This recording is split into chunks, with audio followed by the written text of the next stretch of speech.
Oi, gente! Sejam bem-vindos ao FAPcast. Eu sou a Ana Júlia Ribeiro e aqui no FAPcast eu converso com ex-alunos da FAP que têm uma trajetória de sucesso.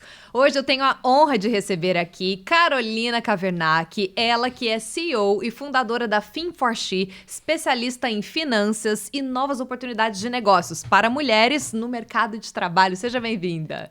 Muito obrigada, Ana. É um prazer estar aqui. Estou super feliz de poder estar aqui na FAP, contar um pouquinho da minha história e uma história que foi tão importante, faz parte da minha vida. Obrigada. A gente tá muito feliz. Você é ex-aluna de Relações Internacionais aqui da FAP, Sim. mas trabalhou durante muito tempo no mercado financeiro. Como é que surgiu o seu interesse por relações internacionais e a oportunidade de trabalhar com finanças? Eu gosto sempre de contar uma historinha, toda vez que eu tenho oportunidade de contar sobre por que relações internacionais é uma escolha tão difícil que a gente faz na nossa vida e tão jovem. Mas eu brinco que eu fazia parte de uma geração, eu tenho 40 anos hoje, que tinha que ser alguém na vida. Eu fui criada pelos meus pais, não, você tem que ter uma carreira, você tem que ser independente financeiramente.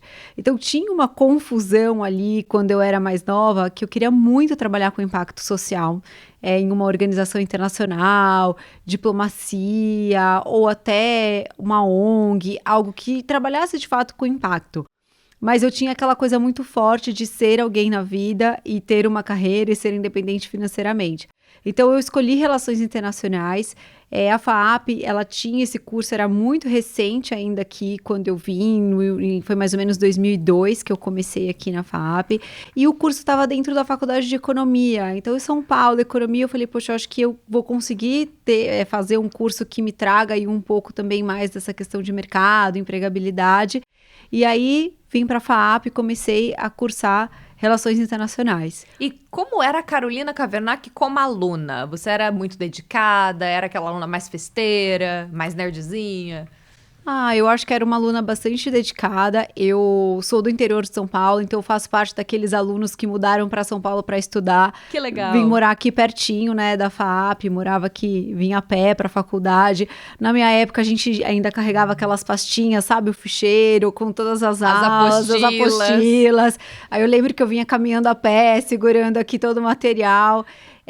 Mas eu acho que era uma aluna mais dedicada, acho que não 100% nerd, mas eu também gostava de festa. Tava no meio termo ali. E antes do programa começar, a gente estava lembrando momentos icônicos da FAP que você, como aluna, teve a oportunidade de presenciar. Missões da FAP, tinha um navio da FAP, é isso? A gente começou a lembrar, eu falei, gente, coisas que eu já tinha até esquecido da minha história, mas eu acho que eu vivi, se eu pudesse falar, assim, eu acho que eu faço parte de uma geração da FAP que viveu a FAP. Era muita gente, era muita coisa. Eu acho que a gente pegou um grupo de pessoas que gostavam de festa, gostavam de criar ideias. Então a gente estava contando, teve navio, teve car na FAP, teve corridas de aventura. Eu fazia academia na própria FAP, tinha um grupo que gostava muito de esporte, então eu curti muito, eu participava de todos esses eventos. E é bem legal que depois da pandemia a gente retornou com essas atividades. Então a gente teve recentemente torneio de beach tênis, corrida noturna. Acho que esses tempos pós-pandêmicos também estão trazendo essas possibilidades. É tão legal, né? A gente se divertir também enquanto a gente aprende. A minha geração, eu nem sei, né? Eu me sinto assim já parece que tão distante. É engraçado que o ano passado eu fui convidada para fazer uma palestra aqui, foi tão emocionante para mim, acho que foi o meu começo do meu retorno, porque agora eu tô direto aqui na FAP, a gente tá com muitos projetos juntos. Mas eu falei, gente, 20 anos, parece que é um baque, assim, pensar, né, que 20 anos se passaram e voltar e começar a viver. Mas a minha geração foi uma geração que a gente tinha os DAs, né, os famosos DAs. Então, eles eram muito engajados, organizavam muitas coisas, o campus era muito vivo. Então, quem viveu essa época, eu acho que curtiu muito, porque era muita gente, muita oportunidade, um networking real, genuíno, e que realmente eu acredito que transformou aí a vida profissional de muitos de nós, né? A minha, inclusive, o meu primeiro estágio no mercado financeiro, ele começou através de um contato de um colega daqui da própria FAAP que me indicou pro estágio em um banco. E aí, como foi? Você saiu aqui de Relações Internacionais, foi fazer estágio no banco e começou a se interessar pelo mercado financeiro.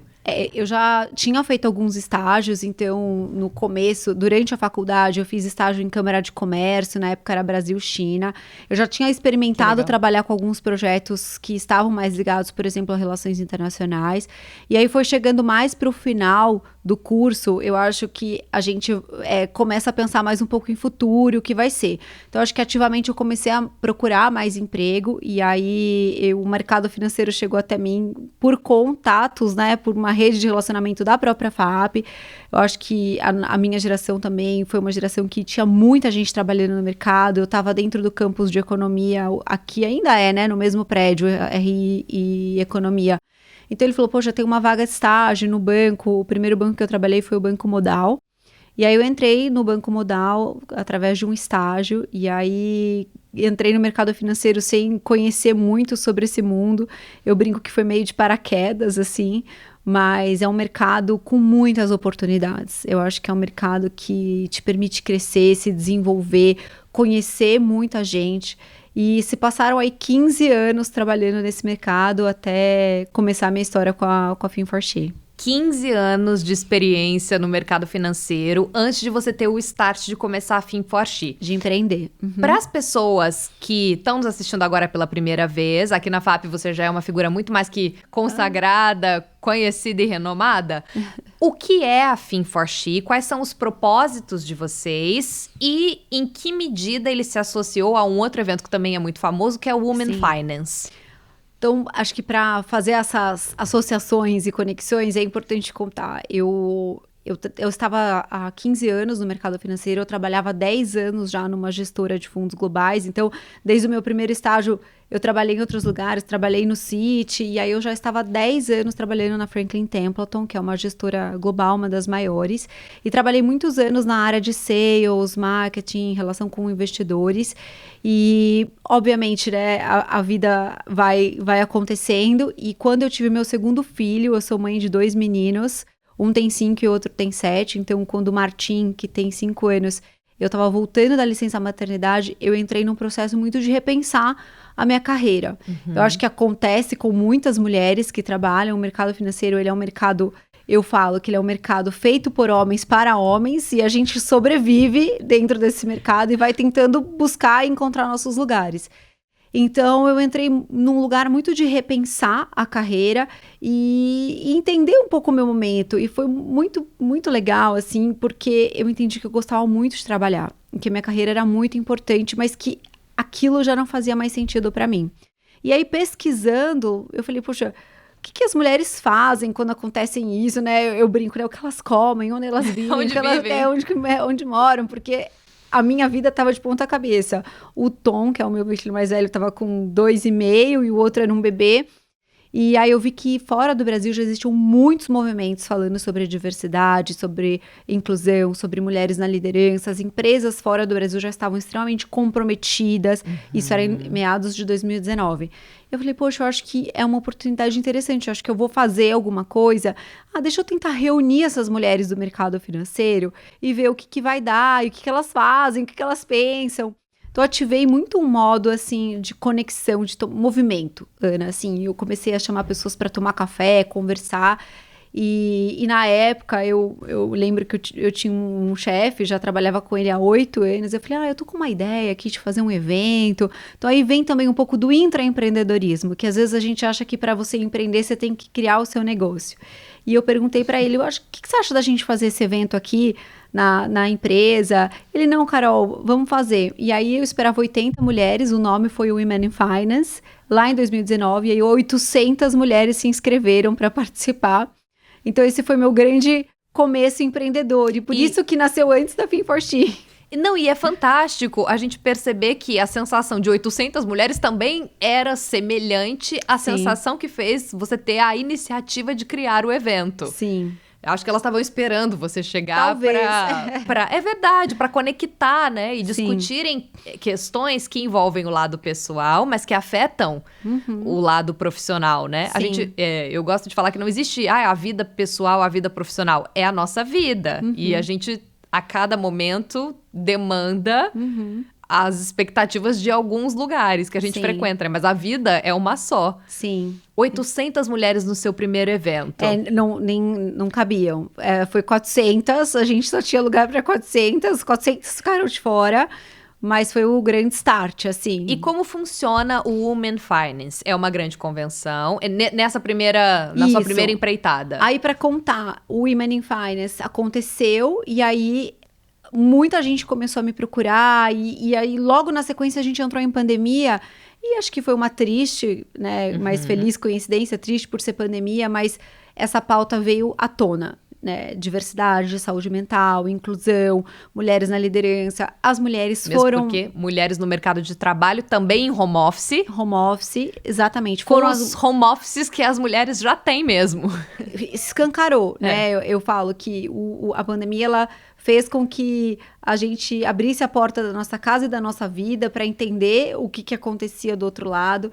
E aí eu acho que foi uma feliz coincidência de eu estar lá, de eu já ter a pauta. Então eu comecei a falar muito, e aí aconteceu uma transição mesmo natural de carreira. Eu encerrei o ciclo e comecei a Fin4She como uma empresa para conectar, inspirar e impulsionar mulheres em negócios. O que eu acredito em relação à diversidade, à equidade, é que a gente tem que falar sobre isso como uma vantagem competitiva, não somente uma causa social. E eu conto também que hoje eu conto e tenho a certeza que foram os meus filhos, que eles me fizeram de alguma forma me reconectar com aqueles sonhos da faculdade, com aqueles sonhos da Carol que frequentava aqui a FAAP, que era a vontade de trabalhar com impacto, com uma questão de certa forma social, mas que eu também pudesse atrelar isso a uma carreira de sucesso, que parece que há 20, 30 anos atrás era quase que impossível a gente pensar em associar essas duas questões, né? Causa social, impacto com sucesso. E hoje em dia a gente fala muito sobre o ensino multidisciplinar, a comunicação multidisciplinar, e você conseguiu trazer isso numa formação que antigamente era linear. Sim, completamente. A FAP sempre teve esse hub de comunicação e a oportunidade de alunos cursarem outras disciplinas em outros cursos, mesmo estando matriculado, por exemplo, em RI, você pode cursar matérias de cinema e tudo mais. Isso sempre foi uma premissa da FAP. Mas executar isso no mercado de trabalho é um ponto de inovação. Sim. E que bom, né, que a maternidade despertou em você também esse lado da autonomia. Sim. Que é algo disruptivo do ponto de vista de pensar burocraticamente a maternidade, né? É o contrário, na verdade. É o que as pessoas pregam, né? Seria o contrário. Com você, não. Você se libertou. Eu gosto muito de falar sobre isso, porque muitas vezes a maternidade ela é vista quase como uma linha de chegada profissional para as mulheres. Mas eu enfrentei muitos preconceitos, Ana. Não foi que, assim, uma história... Eu sempre gosto também de falar a verdade, porque às vezes parece que a minha história é incrível, né? Mas no momento de fazer a transição da ideia da Fin4She, eu fui muito questionada. Poxa, mas você tem uma carreira sólida no mercado financeiro, empreender, um negócio para mulheres, como assim? A gente é colocado em muitas caixinhas como mulher. Carol, você tem 2 filhos pequenos, mas o que você quer inventar agora? Você tá bem, você tá estável no seu trabalho. Então, sempre as caixinhas que vão nos colocando e que é preciso ter muita coragem, não são decisões fáceis.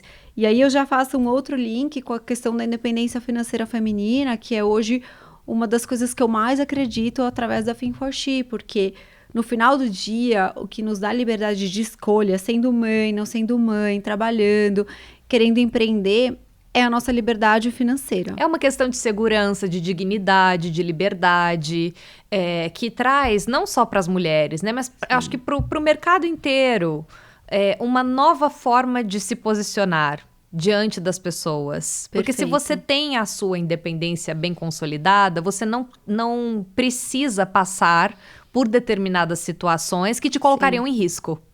Sim. E também você não deixa de escolher algumas situações. E o que eu quero dizer com isso? E bancar, né? Essa escolha. Porque teve um momento ali exato da minha carreira que foi essa mudança. Dentro de mim, eu tinha certeza da minha intuição, mas ninguém passou a mão na minha cabeça ou falou, vai. Estamos com você. Peraí que eu vou abrir o tapete para você passar e sonhar com a Fin4She. Pelo contrário, eu recebi muitas negativas. Cuidado, não sei se isso vai dar certo, você vai abrir mão do seu salário, você vai abrir mão... E o que Pensa um pouco nisso. Pensa. E o que me fez, assim, de fato, todo mundo fala, mas como que você teve coragem? Foi eu saber que eu tinha ali 15 anos de trabalho, de rescisão, de tudo que eu fiz. Eu falei, se tudo der errado, por tanto tempo, eu me seguro, eu me banco. Agora, para as pessoas que não estão acostumadas com o orçamento pessoal, você pode explicar pra gente o que é e por que ele é importante? É muito importante. Eu gravo, assim, muitas conversas para estudantes, para pessoas que estão no início de carreira, e aí me perguntam, ai, Carol, qual conselho você dá para nós que estamos começando? Eu falo sempre assim, poupe desde o seu primeiro salário. Essa é a melhor dica profissional que eu dou para qualquer jovem, todos que estão nos ouvindo, inclusive agora, porque é isso que vai te dar liberdade de escolha e liberdade para fazer o que você quiser ao longo da sua vida, não só pessoal, mas como profissional. Porque a gente tem uma forma de pensar que é assim, eu estou estudando, comecei a fazer um estágio, aquele primeiro salário a gente já gasta. Então, planejamento é exatamente isso. A gente pensar em todos os momentos da nossa vida, aquela conta. Porque uma coisa é você ter liberdade financeira, que é o seguinte, você recebe o seu dinheiro, você paga as suas contas, você tem liberdade financeira, você tá vivendo ali, mas você ser independente é você não precisar daquilo, e a gente muitas vezes não pensa que a gente tem que, a nossa conta, o nosso gasto tem que ser muito menor do que o que a gente ganha, e a gente tem que poupar e se estruturar. A gente não pensa, poxa, eu quero empreender. Quantas pessoas você escuta? Ai, nossa, tô com vontade de empreender, tem várias tô com ideias. Verdade. Mas aí você fala assim, mas financeiramente você está preparado para isso? Ah, não, mas eu vou dar um jeito. Não, não vai dar um jeito. Então, eu acho que ao longo da nossa vida, a gente tem que se preparar. Eu quero fazer uma viagem, eu quero estudar inglês, eu quero talvez ficar 6 meses, tirar um sabático. Você se preparou financeiramente para isso? Quanto tempo você sobrevive com o orçamento que você tem investido? Então, eu acho que isso é muito importante, não só como mulher, mas aqui falando muito para jovens, para todas as pessoas. É como a gente coloca a pauta financeira como uma pauta tão prioritária como fazer uma mentoria, como fazer um MBA, como fazer uma pós-graduação. Como que a gente olha para isso? Porque é impressionante, eu sou mentora no B-Hub, que é um espaço que a gente recebe vários projetos dos alunos e escuta muito as vontades e tal. A gente acaba encaminhando para algumas possibilidades, né, na nossa maneira de entender. E o que eu percebo que é um fator muito limitante com relação à realização dos projetos não é um fator criativo, é um fator financeiro. As pessoas não se preparam para realizar os próprios sonhos. E isso, assim, em todas as esferas, né? É muito... Para quem não começou a guardar o primeiro salário, a maioria dos brasileiros não faz isso, é muito tentador gastar. E a gente tem um monte... Com as redes sociais, a gente tem um monte de coisinha para comprar. Totalmente. A Shein já aparece com um linkzinho, ficou mais fácil. E a hora que a gente vê, a gente gastou... Ainda comprou presente para os outros e não pagou os boletos, e né? Nesse momento, talvez não faça falta. Pensando muito em jovens, né? Mas é a longo prazo. A gente vai viver até os 100 anos. Exato. Como é que a gente vai cuidar disso? E aí tem mais uma questão importante, falando principalmente aqui para mulheres agora, que é um público que eu falo muito, que é a questão da longevidade. Se você pensar que muitas vezes 50 anos, 60 anos é quase que uma reta final, principalmente para a carreira feminina, existe uma questão fortíssima chamada etarismo, em que as mulheres estão sendo descartadas depois de 30 anos, 25, 30 anos de carreira dentro das mesmas instituições. Se a gente tem uma perspectiva, inclusive, maior de vida, a mulher ela vive mais que o homem, são mais 50 anos que a gente tem que sobreviver. E então a gente tem que ganhar muito dinheiro. A gente tem que ganhar muito dinheiro e a população não está pensando nisso. Você vai trabalhar menos, porque a sua empregabilidade cai. Sua empregabilidade é muito menor. E você vai viver mais. E tem mais um detalhe importantíssimo. O seu custo de vida é mais alto, porque você já atingiu um padrão de coisas que você se acostumou a comprar, usufruir. Ninguém gosta de regredir, Ninguém gosta de regredir. Você já se acostumou a comer coisas melhores, porque quando você é jovem ainda, você tem hábitos diferentes, mas... Com 50, 60 anos, você já tem hábitos de algumas viagens diferentes. Então, a gente não pensa nisso. A gente vive ainda, do ponto de vista de planejamento financeiro, um imediatismo. que é aquela coisa de ganho, gasto, ganho, gasto. E a gente tem que se planejar, a gente tem que pensar na nossa longevidade financeira, a gente tem que investir, a gente tem que dar atenção, principalmente num país como o nosso, que ainda existe uma expectativa de viver de previdência, e a gente vai viver mais, essa renda é mais curta e os nossos gastos são mais caros. E você conseguiu, agora voltando um pouco para o Women Finance e para a Fin4She, reunir as maiores mentes femininas do mercado financeiro. E eu fiquei muito surpresa. Eu estive presente na edição do Women Finance. Você foi maravilhosa. Eu amei. E aprendi muito. E eu fiquei muito impactada, assim, com a presença, a potência de todas essas mulheres. Eu não imaginava que existiam tantas mulheres trabalhando no mercado financeiro, porque não é minha área. Eu nem sei o que acontece dentro de uma empresa que trabalha com o mercado financeiro. E eu fiquei muito deslumbrada, assim. Então, agora nessa edição de 2024, como é que você se sentiu reunindo praticamente todas as CEOs dos maiores bancos nacionais e mundiais, educando outras mulheres, numa edição, assim, histórica. Foi histórica. E aqui na FAAP, né? Que aconteceu aqui na FAAP. Ana, assim, falando, é engraçado, porque eu, às vezes, nem tenho essa dimensão, né? Como é difícil, às vezes, a gente até ter esse olhar mais genuíno com a gente mesma, né? Mas eu acho que, pra mim, por que eu não fico, talvez, tão, assim...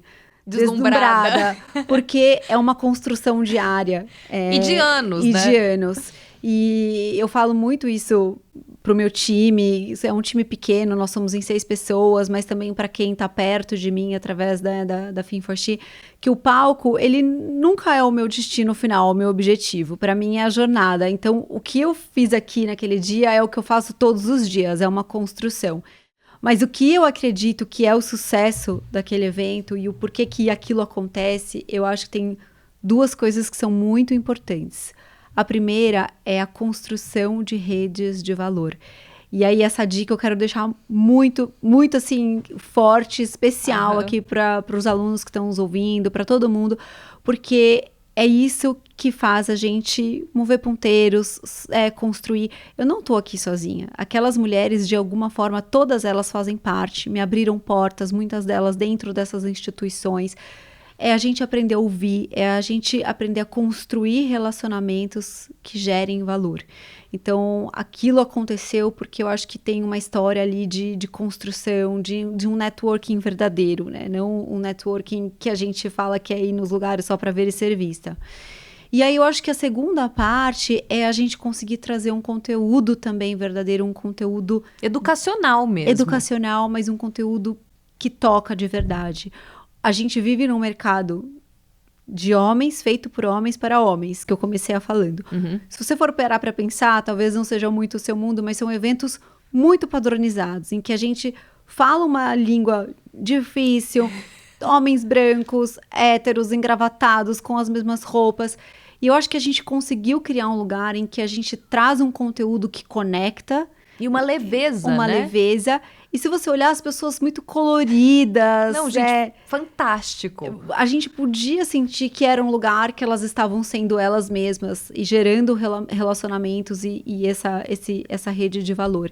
Então, acho que a gente conseguiu ter esse casamento feliz aí de networking, de conexão com verdade, que é o que falta, né, atualmente. E achei muito especial e simbólico também para sua história como formação de ex-aluna, realizar as edições aqui na FAAP, né? Deve ter passado um filme na sua cabeça. Ai, passou.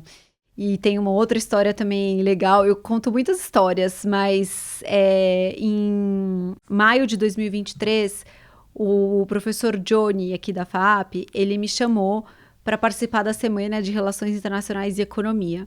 E eu fiquei, assim, muito orgulhosa, porque como ex-aluna, para mim aquilo foi um convite, são sonhos, né? Parecem coisas pequenas, mas é uma super realização.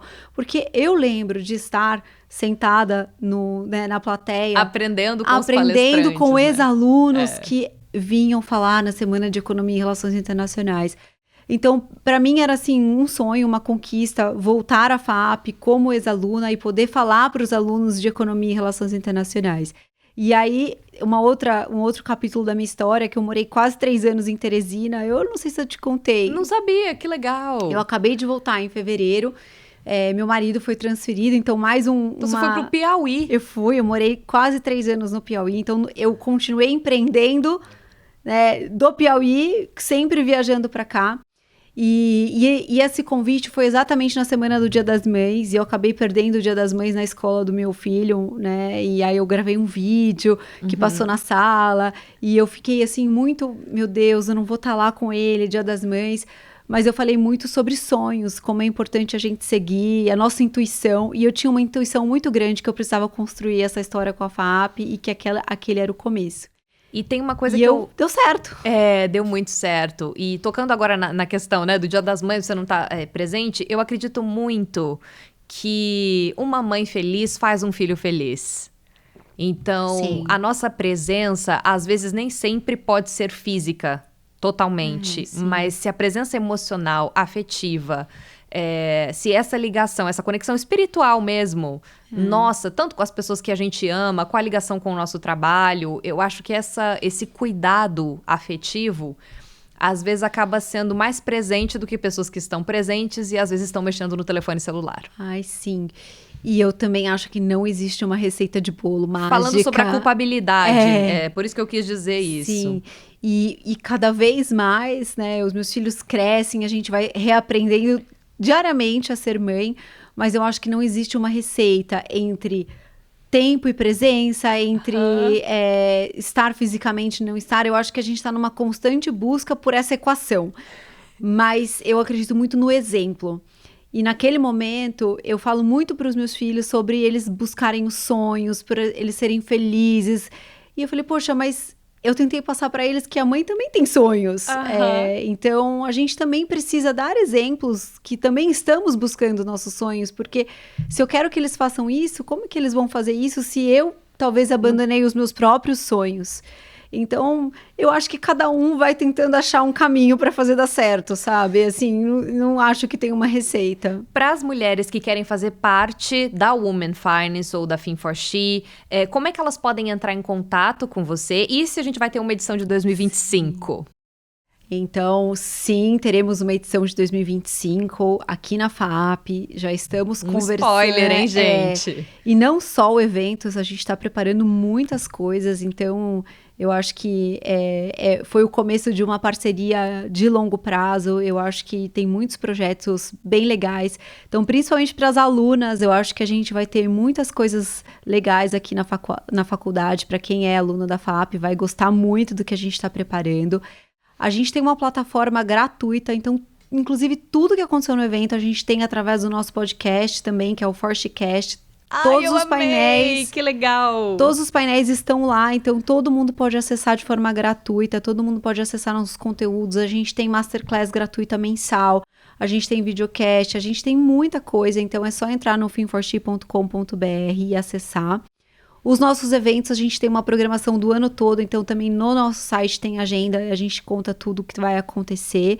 E é isso, né? E a gente também trabalha com muitas empresas, então a gente faz muito programas para as empresas, a gente tenta muito fazer essa conexão. Eu acho que a Fin4She, ela é uma empresa de conexão, esse hub, para potencializar negócios, mulheres, carreiras, mas também como que a gente faz isso movendo os ponteiros, Ana? Porque eu acho que não adianta mais a gente fazer só por fazer. Então, a gente tem muitos projetos. A gente tem um projeto agora para jovens que a gente capacita e certifica olhando meninas pretas. Então, como que a gente faz isso para dar um certificado, uma certificação do mercado financeiro, que elas estão estudando, vão fazer uma prova, vão ter que aplicar da própria Ambima, para que a gente consiga inseri-las no mercado já com uma bagagem, com uma certificação, para que elas possam competir, de fato, com oportunidade. Então, hoje eu acho que a gente tem muitos projetos também que envolvem essa transformação real que a gente quer fazer. E palestras? Você participa de vários painéis, inclusive você acabou de voltar do Rio de Janeiro, né? Quando a gente tá gravando. O que você viu de novidades lá nesse evento do Rio que você participou? E qual era o tema da sua palestra, se você puder contar pra gente? Nossa, o evento foi incrível, foi fantástico. Eu tô assim, com a cabeça a mil. Você começou até falando um pouco, né, sobre essa questão da gente trazer a inovação, e eu acho que eu tô com essa questão da inovação muito forte aqui dentro de mim, Carol, e dentro da Fin4She. E o que eu falei no evento sobre independência financeira feminina e como que isso se conecta com inovação, com tudo que a gente faz. E a outra palestra, eu fiz 2 palestras, foi sobre empreendedorismo feminino e inovação em ação. Que é como que a gente coloca inovação em ação, porque parece uma coisa muito distante. Quando a gente fala em inovação, parece que é uma coisa de tecnologia, aquela coisa... Gente, eu me sinto quase pré-histórica aqui com 40 anos, trabalhando com essa galera mais jovem, que já vem com outro chip, uma outra formatação, e parece às vezes que é muito distante. Mas a inovação também está muito na capacidade que a gente tem de fazer associações não óbvias, que a gente tem a capacidade de ter as ideias e executar ideias, e eu acho que falta muito isso.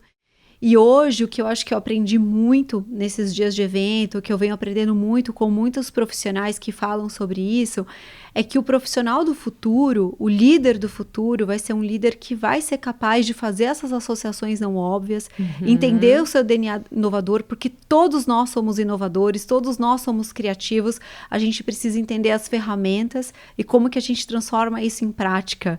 Né? Então, eu acho que a gente está pensando aqui muitas coisas, como que a gente usa inteligência artificial na nossa plataforma, como que ajuda com escalabilidade dos programas que a gente tem, e como que a gente traz mais inovação também para as lideranças, porque a gente não tem como mudar uma questão de diversidade só a gente trabalhando soft skills. A gente precisa ser mais disruptivo daqui para frente. Eu acredito muito nisso. E em termos financeiros, assim, agora eu crio o oráculo Carol, né? A gente já passou pelo dinheiro físico, a gente já passou pelo Pix, tem outras possibilidades que eu não vou me atrever aqui a falar os nomes, porque talvez eu compartilhe nomes equivocados. Mas quais são as futuras...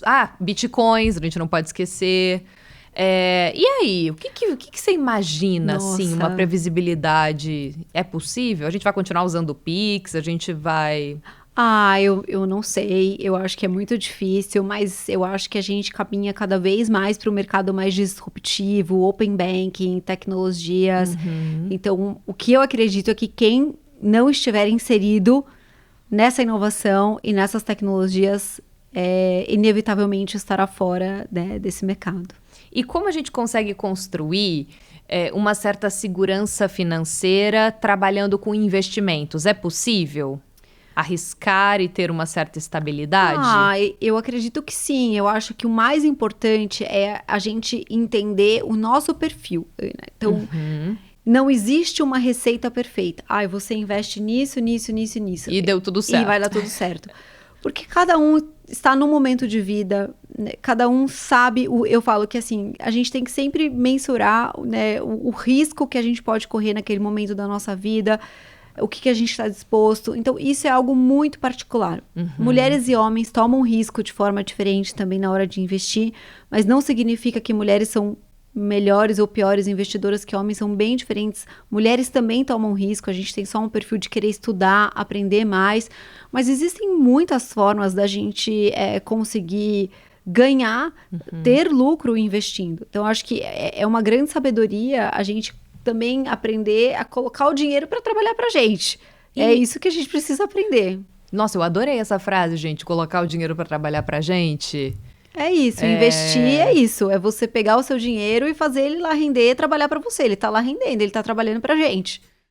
Agora, uma questão que me veio aqui, com relação aos relacionamentos pós-modernos, né? A gente fala muito sobre a questão afetiva nos relacionamentos e a gente fala muito pouco sobre as responsabilidades financeiras de cada um, né? Sim. Eu vejo muito pouco, assim, a grande mídia discutindo sobre isso. Eu gostaria agora, você como especialista, de saber o que vale mais. A pessoa vai casar, por exemplo. Existe uma conta conjunta? Existe um modelo de independência? O que você indica para as mulheres que querem fazer parte da Fin4She? Você tá nas perguntas polêmicas aqui, né? Olha, eu acho também que não tem receita mágica e é muito difícil dar opinião porque são coisas muito pessoais. Mas tem uma coisa que eu acho que é inevitável e importantíssima falar, e que pensando muito numa questão de mulheres. Uhum. Nós, mulheres, precisamos falar sobre dinheiro e precisamos ser, de fato, as donas do nosso próprio dinheiro. O que a gente vê como um comportamento de forma generalizada, mas mais padrão, são muitas mulheres que trabalham, ganham dinheiro, são financeiramente independentes, mas que elas não têm autonomia sobre o próprio dinheiro. Elas ainda delegam isso, no caso, para um parceiro, pai, irmão. Elas não se sentem aptas, prontas, não gostam. Então, o que eu acredito é que não dá. A gente já passou do momento em que a gente precisa falar sobre dinheiro, investir, ter noção, ter consciência e não delegar mais essa pauta, porque a gente não vai ser completamente independente financeiramente se a gente tiver alguém controlando o próprio dinheiro que a gente ganha, que a gente recebe pelo nosso próprio trabalho. Isso é um comportamento que atinge qualquer classe social. Então, hoje a gente vive num país, o Brasil, que mais de 50% das famílias são sustentadas por mulheres economicamente. As mulheres trabalham, ganham dinheiro. Esse número ele cresceu exponencialmente nos últimos 10, 15 anos. E quando a gente olha a taxa de mulheres investidoras, a gente está falando, por exemplo, na Bolsa, que está na casa mais ou menos dos 23% mais ou menos.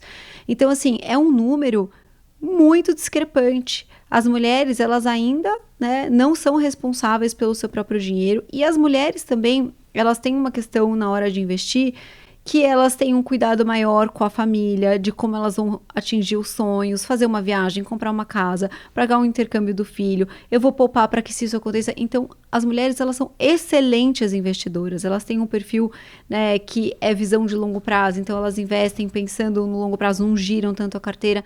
Então, elas precisam acreditar, buscar ajuda, porque a gente não precisa fazer sozinho, existem muitos especialistas, mas a gente precisa tomar conta de fato, ser a dona do nosso dinheiro, a fazer a gestão do nosso dinheiro. E ter essa consciência, né? Não ter medo da autonomia, da liberdade, da independência. E eu acho que a Women Finance é uma grande possibilidade dessas mulheres adquirirem mais conhecimento e adquirirem mais segurança também para investirem como bem quiserem, não é? Sim. Uma das maiores causas de violência contra a mulher é por conta da questão financeira. E a gente está falando de todas as camadas sociais. Então, sim, muitas vezes as mulheres que estão em alguma questão de violência doméstica, elas acabam aceitando exatamente por essa questão da dependência financeira. Então, a gente precisa falar sobre isso em todos os ambientes, em todos os lugares. Essa é uma pauta urgente e necessária. Eu acredito muito sobre isso. No nosso próprio evento, a gente teve um painel só para falar sobre isso. E a partir do momento que qualquer pessoa começar a falar, vocês vão se surpreender a quantidade de pessoas que estão numa situação de violência patrimonial. E é tão bonito quando a gente percebe que as pessoas conseguem transcender essas dificuldades, Sim. né? Com planejamento, com responsabilidade. Como você bem trouxe aqui, existem pessoas especializadas para capacitar e orientar. Então, porque às vezes eu acredito que é difícil as pessoas mudarem as suas condutas em função de uma certa condição de desamparo. Sim. A partir do momento que você está amparado com um leque de conhecimentos, é sempre possível fazer diferente, não é verdade? Acesso e oportunidade. A gente não transforma se essas pessoas não tiverem acesso e oportunidade. Carolina, e os seus futuros projetos, além do Women Finance da Fanny Foshi, que já são gigantescos, a gente teve spoiler aqui de 2025, algo que você queira compartilhar com a gente para terminar essa entrevista maravilhosa? Ai, são tantos projetos, são tantos sonhos. Eu acho que tem muita coisa para acontecer. Eu venho aí de uma jornada de quase 5 anos, trabalhando muito. Então, sabe aquela coisa de vou sair do mercado financeiro, vou ter meu próprio negócio. Eu trabalho, acho que, o 200 triplo. vezes mais. Meus filhos, eles já até entenderam essa dinâmica. Mas eu acho que hoje o que me move, os meus sonhos, é como que eu consigo ampliar e trazer escalabilidade para tudo isso que eu tô fazendo e de verdade transformar e mover os ponteiros. Eu acho que esse hoje é o meu maior sonho, como que eu posso levar isso para uma escala muito maior e realmente conseguir transformar a vida das pessoas através do meu trabalho. Ah, e transforma muito, viu? Foi um prazer conversar com você. Muito obrigada. E volte sempre no FAPcast. Conta comigo. Eu quero estar presente no Woman Finance 2025. Você é a nossa host principal. A gente vai ter um casting maravilhoso de mulheres e você vai estar lá. Ai, muito obrigada. Muito obrigada. Vou estudar sobre o mercado financeiro. Meus amores, muito obrigada para vocês que assistiram nossa entrevista. Anotem aí, assistam novamente. A Carolina compartilhou várias dicas e conhecimentos importantes sobre a nossa independência, autonomia. Se você é homem, se você é mulher, tanto faz. É importante sempre estar atento e construir a nossa autenticidade, a nossa liberdade. Até o próximo FAPcast.